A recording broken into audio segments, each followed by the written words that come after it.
आप सबका स्वागत है। मैं हूं सुप्रतिम बैनर्जी।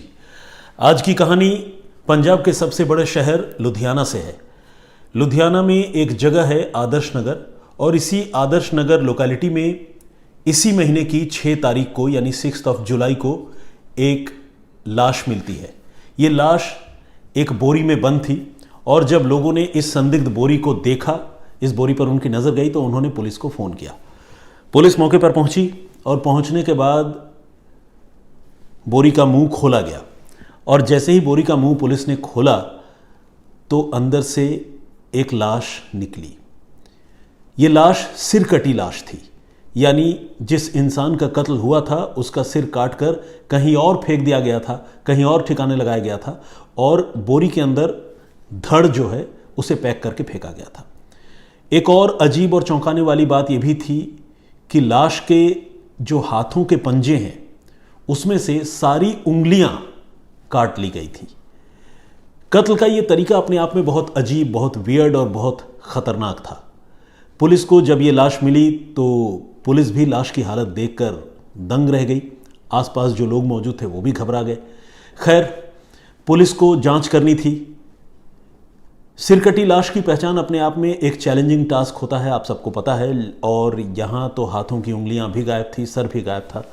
तो पुलिस ने जब उस लाश की जामा तलाशी ली, यानी उस लाश को सर्च किया, बॉडी में जो कपड़े थे उन सारी चीज़ों के बारे में जब पुलिस ने देखा, एक्सप्लोर किया, तो पुलिस ने देखा कि उसकी जेब में एक आधार कार्ड है।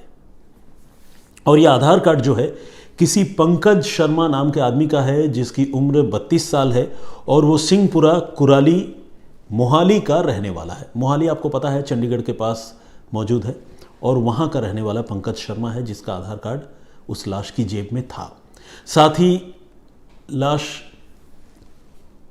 के रिस्ट पे, हाथ में एक ब्रेसलेट भी था, जिस ब्रेसलेट में पंकज लिखा हुआ था। यानी अगर सरसरी तौर पर देखें या समझें तो फिर ये लाश पंकज शर्मा की थी, क्योंकि उसने पंकज शर्मा के नाम का ब्रेसलेट भी पहना हुआ था, और साथ ही जेब में जो आई कार्ड मिला, जो आधार कार्ड मिला, वो भी पंकज शर्मा का ही था।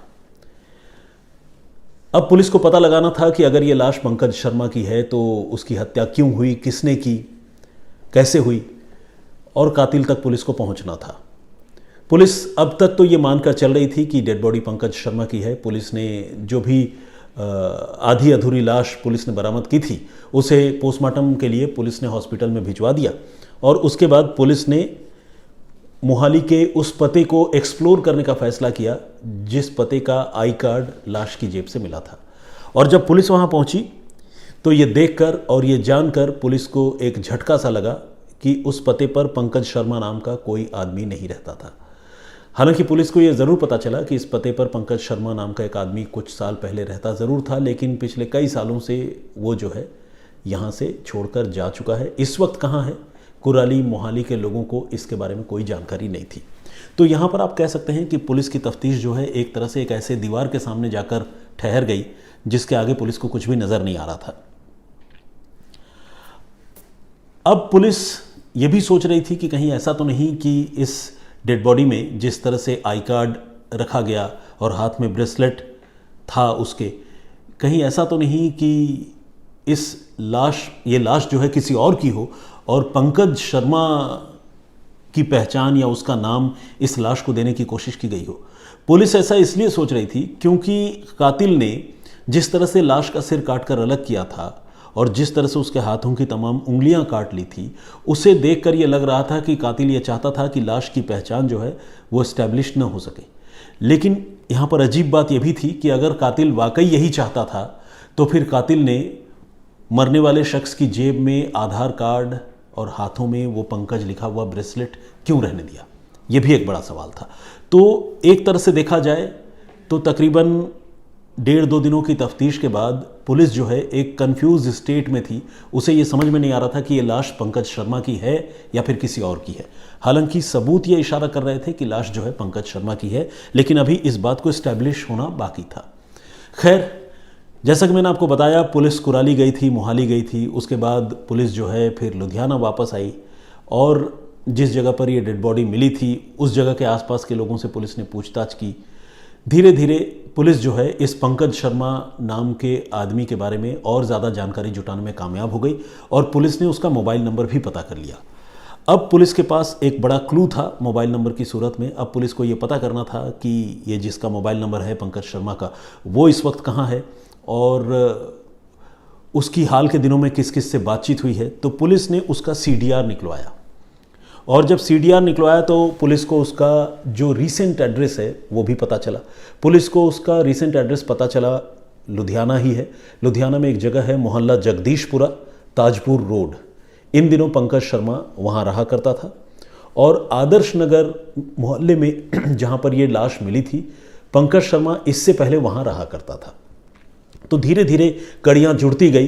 पहले मोहाली का पता चला, फिर उसके लुधियाना में होने की बात पता चली, फिर लुधियाना का जो करंट एड्रेस है वो पता चला, फिर ये भी पता चला कि डेड बॉडी जहाँ पर फेंकी गई थी उस वहाँ पर पंकज शर्मा पहले रहा करता था। CDR जब पुलिस ने निकलवाई तो पुलिस ने ये देखा कि उसकी बात जो है आखिरी बार एक आदमी से हुई थी जिस आदमी का नाम है राम प्रसाद, और राम प्रसाद की उम्र तकरीबन 40 साल की है और ये राम प्रसाद भी उसी मोहल्ला जगदीशपुरा ताजपुर रोड का रहने वाला था जिस जगह पर पंकज शर्मा नाम का ये आदमी इन दिनों रहता था। अब सवाल यह था कि राम प्रसाद कहाँ है। पुलिस ने जब राम प्रसाद के घर में जाकर जांच की, पता किया, तो पुलिस ने ये देखा, पुलिस को ये पता चला कि राम प्रसाद जो है वो 3 जुलाई से ही गायब है। और घर वालों ने यह भी कहा कि राम प्रसाद की दोस्ती पंकज शर्मा से थी और घर वालों ने शक भी जताया कि शायद पंकज शर्मा ने ही राम प्रसाद को बुलाया था, जिसके बाद से वो गायब है।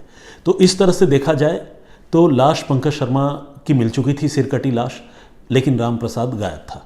तो यहाँ एक ब्लाइंड मर्डर को सॉल्व करना था, लेकिन साथ में एक आदमी की गुमशुदगी का मामला और सामने आ गया। अब पुलिस जो है राम प्रसाद और पंकज शर्मा इन दोनों को फ्रैंटिकली ढूंढ रही थी, इन दोनों की तलाश तेज़ी से कर रही थी। और इसी क्रम में चूंकि पुलिस के पास पंकज शर्मा का मोबाइल फ़ोन भी था और उसके वेयर अबाउट्स के बारे में पुलिस लगातार जानकारी जुटा रही थी। राम प्रसाद की एंट्री तो उस स्टोरी में अभी हुई थी। पुलिस को पंकज शर्मा के बारे में फाइनली एक जानकारी मिली, एक टिप ऑफ मिला और पुलिस ने उसको ज़ीरोड इन किया। उसके बारे में पुलिस को जानकारी मिली और पुलिस ने फाइनली उसको पकड़ लिया। और पंकज शर्मा को पकड़ने का क्लियर मतलब यही था कि पंकज शर्मा जिंदा है, अदरवाइज़ पकड़े जाने का तो सवाल ही नहीं उठता। तो जब पुलिस ने पंकज शर्मा को पकड़ा और उससे पूछताछ की, उससे पूछा कि एक लाश मिली थी जिसके हाथों में तुम्हारा ब्रेसलेट था, तुम्हारा आई कार्ड था, तो पंकज शर्मा के पास सच कबूल करने के सिवाय कोई चारा नहीं था। उसने माना कि वो लाश जो है वो उसके दोस्त, उसके जानकार राम प्रसाद की थी और हत्या किसी और ने नहीं बल्कि उसी ने की है और इस हत्या में उसका साथ उसकी बीवी ने भी दिया है। अब पुलिस ने पूछा कि क्यों हत्या की, क्या दुश्मनी थी, तो जवाब था कि कोई दुश्मनी नहीं थी। वो तो सिर्फ अपनी मौत जो है वो दुनिया के सामने दिखाना चाहता था, अपना जो डेथ है उसे फेक करना चाहता था और इसी के लिए उसने एक बेगुनाह शख्स जिसका नाम राम प्रसाद था उसकी हत्या कर दी।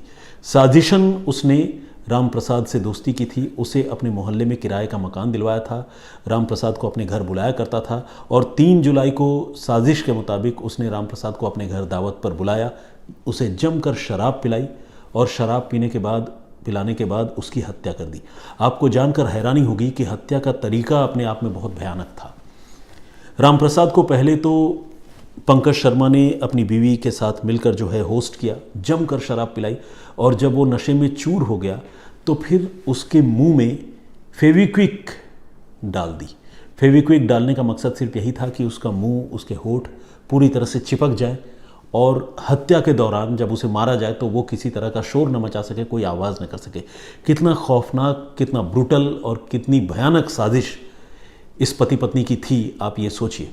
तो इन्होंने उसके मुंह में पहले फेविक्विक डाला, अपने इरादे में कामयाब भी हुए, उसका मुंह राम प्रसाद का बुरी तरह से चिपक गया और उसके बाद लोहा काटने वाली जो आरी होती है उस आरी से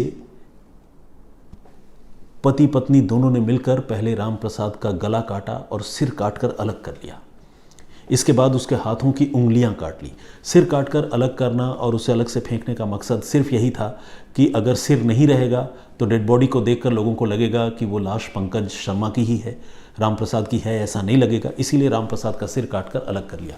हाथों की उंगलियां इसलिए काट ली क्योंकि इनका जो भी लिमिटेड ज्ञान था या लिमिटेड जानकारी थी उसके मुताबिक इनको लगता था कि अगर हाथों की उंगलियां पुलिस को मिल गई तो फिंगरप्रिंट से आइडेंटिफिकेशन हो सकता है।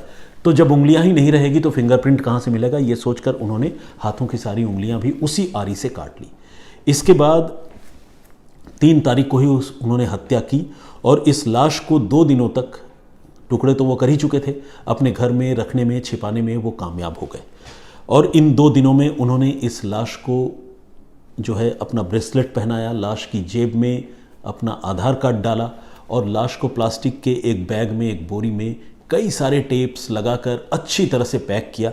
और पैक करने के बाद ये जो पति पत्नी है, इन दोनों ने मिलकर उस लाश को एक स्कूटी पर लोड किया और फिर वो लुधियाना में ताजपुर रोड पर जहाँ रहते थे, मोहल्ला जगदीशपुरा, वहाँ से आदर्श नगर लेकर गए, जिस प्रीवियस मोहल्ले में पहले पंकज शर्मा रहा करता था, वहाँ पर ले जाकर वो लाश फेंक दी। इनका इरादा ये था कि जब आदर्श नगर मोहल्ले में वो लाश बरामद होगी और उस लाश को लोग देखेंगे, हाथ में ब्रेसलेट दिखेगा, आधार कार्ड पंकज शर्मा का दिखेगा, तो सारे लोग, चूंकि वो उसी इलाके में रहता है, सारे लोग पहचान लेंगे कि हाँ ये तो यहीं का रहने वाला है पंकज, और इस तरह से उसकी पहचान जो है वो क्लियर हो जाएगी। और इस तरह से दुनिया को और पुलिस वालों को ये लगेगा कि ये हत्या जो है पंकज शर्मा की हुई है। और फिर पंकज शर्मा जो है, जो भी गुमशुदा या पोशीदा ज़िंदगी, यानी एक तरह से कहा जाए कि लुका छिपा हुआ जीवन जो वो जीना चाहता था, वो इसमें कामयाब हो जाएगा। लेकिन उसकी ये कोशिश नाकाम हो गई। पुलिस ने CDR के ज़रिए, उस आई कार्ड के ज़रिए, ब्रेसलेट के ज़रिए इस मामले को सॉल्व किया। और जिस जगह पर ये रहता था, मोहल्ला जगदीशपुरा में, इत्तेफाक से वहाँ के CCTV फुटेज भी पुलिस को हाथ लग गए, जिसमें पति पत्नी की जोड़ी जो है वो 2 दिन बाद यानी 5 जुलाई को डेड बॉडी जो है बोरी में रखकर ले जाते हुए दिख रहे थे। तो उनकी ये तस्वीरें भी CCTV कैमरे में कैद हुई थी, जो पुलिस के हाथ लग गई। और इन्हीं तमाम सबूतों और सुरागों के बिना पर, उसकी बुनियाद पर पंकज शर्मा को और उसकी बीवी को पुलिस ने गिरफ्तार कर लिया। अब सवाल यह है कि आखिर पंकज शर्मा ऐसा क्यों चाहता था कि लोग ये मान ले कि उसकी मौत हो चुकी है, उसकी हत्या कर दी गई है? क्यों वो लोगों के सामने अपने असली पहचान, अपनी असली आइडेंटिटी के साथ नहीं रहना चाहता था? तो इस सवाल का जवाब ये है कि पंकज शर्मा नाम का ये आदमी दरअसल एक खूंखार सीरियल किलर था। जी हाँ, एक ऐसा सीरियल किलर जो इससे पहले 4 और लोगों की हत्याएं कर चुका था। मूल रूप से बिहार का रहने वाला ये आदमी 2016 में एक हत्या की थी इसने, फिर 2018 में, 2019 में और फिर 2021 में।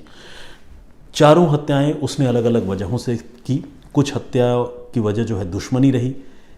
एक हत्या तो उसने लव अफेयर में ही कर दिया, अपने ही कज़न की वाइफ के साथ उसका अफेयर हो गया था और कज़न जब इस राह में अड़चन लगा रहा था तो उसने अपने कज़न की हत्या कर दी थी।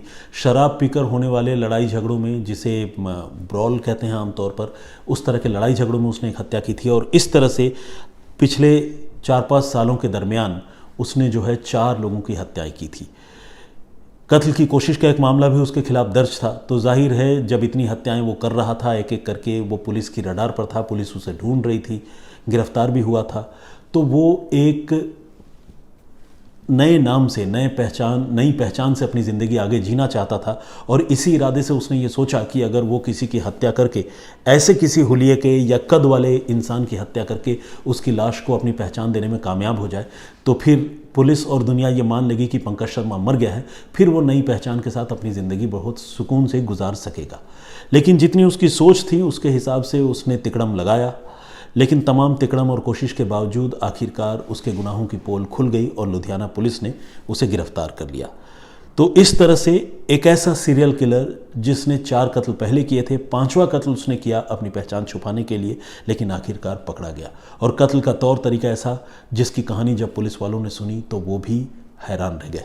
तो खैर, ये थी आज की पूरी कहानी। आप सबसे गुजारिश है कि आप कमेंट करते रहें। आप सब देखते हैं, इतना सपोर्ट करते हैं, इसके लिए आप सबको बहुत बहुत धन्यवाद। प्लीज़ अपना बहुत ख्याल रखिए। फिलहाल मुझे इजाज़त दीजिए, मैं फिर हाजिर होऊंगा किसी और कहानी, किसी और वाक़े के साथ। तब तक के लिए जय हिंद, जय भारत।